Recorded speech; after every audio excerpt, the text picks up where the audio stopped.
Bob Monterola. Siya ho ang Operations and Warning Chief, PDRRMO Catanduanes. Bob Monterola, good morning sa Kabayan. Likewise, sir. Good morning. Okay, kuha lang kami ng update, Bob, dyan sa area nyo. Ikaw naman ang hepe dyan ng PDRRMO. So, for now, how is the situation going?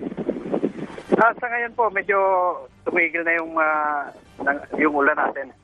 Medyo may konting light rains na lang yung nararamdaman namin. Okay. Sa ngayon. Okay, so ibig sabihin, pero meron pa ba tayo mga kababayan na nasa evacuation center, Bob? Sa ngayon, sir, wala na tayong tao sa evacuation, sa mga evacuation area. Kasi yun naman ang ugali natin dito sa Catanduanes. Once na humupa na, or wala nang banta, balik na yan sa mga bahay nila. Okay, so ibig sabihin, itong weekend kasi, di ba, yung basyang, tapos itong mga naranasan natin since yesterday, mga shear line na lang, yung mga ulan-ulan pa rin, no? So for now ba, kasi nakikita natin yung video rito, may mga baha Ngayon ba nag-subside na yung baha, Bob? Yun ang karakteristik ng Catanduanes, sir. May biglaang pagbaha, pero pag tumigil na yung source ng baha, yung ulan, mabilis. unti-unti na rin na nawawala. Okay. Ilan ba ang na-register na casualty dyan sa Catanduanes? Sa ngayon, sir, yung isa ang na-register na namatay dito sa baha, sa may Hikming, Pirak. Yung may dalawa pa yata kaming hinahanap dito sa may Viga. At sa Viga, saka dito sa isa sa Viga, isa rin dito sa San Miguel. Okay. Di namin ma-confirm kung dalawa yung nawawala. Kasi may survivor na isa. Yung kasagsagan. Buti na lang ito, may dalang life jacket. Kaya nakasurvive ito. So as we speak now, dalawa yung parang naririnig mong missing. Ito ay sa Viga at saka sa San Miguel. Tama ba? Opo. Okay. Ngayon ba, Martes, may pasok ba kayo ang eskwela o yung government offices? Lahat po na-resume na ngayon kasi yung kahapon lang yung order ng province-wide na suspension lang ng klase. So meron pasok ngayon, Tuesday? Meron po. Opo. Okay, ang mga basic utilities, yung mga ibig sabihin tubig, kuryente, normal naman? Normal naman po, lahat ng natin lifelines okay naman po. Oo. Yung sabi kasi 'di ba may report din ng landslide. Kamusta naman yung mga kalye natin? Passable?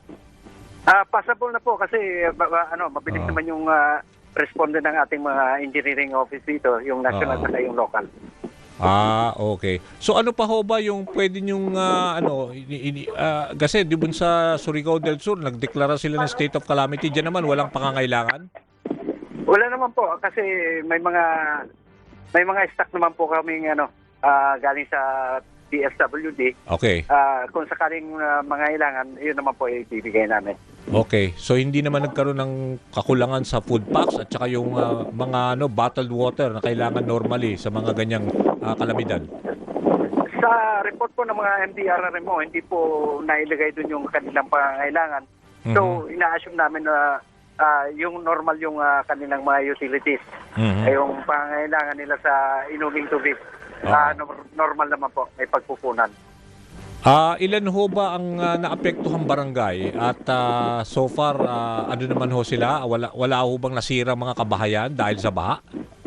Sa report na nakarating sa amin, wala naman pong nasira mga kabahayan. Kaya lang pinado-double check ko po yung kung baka napag-iwanan yung ibang mga nasiraan kasi kasabay nitong itong shear line natin may storm surge tayong ganun ba? sumabay doon.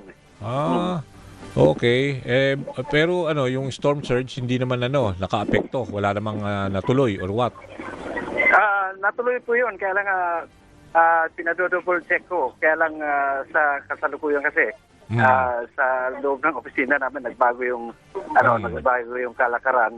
Hindi na akong operation ngayon. Okay. Bali nasa warning section na ako napadpad.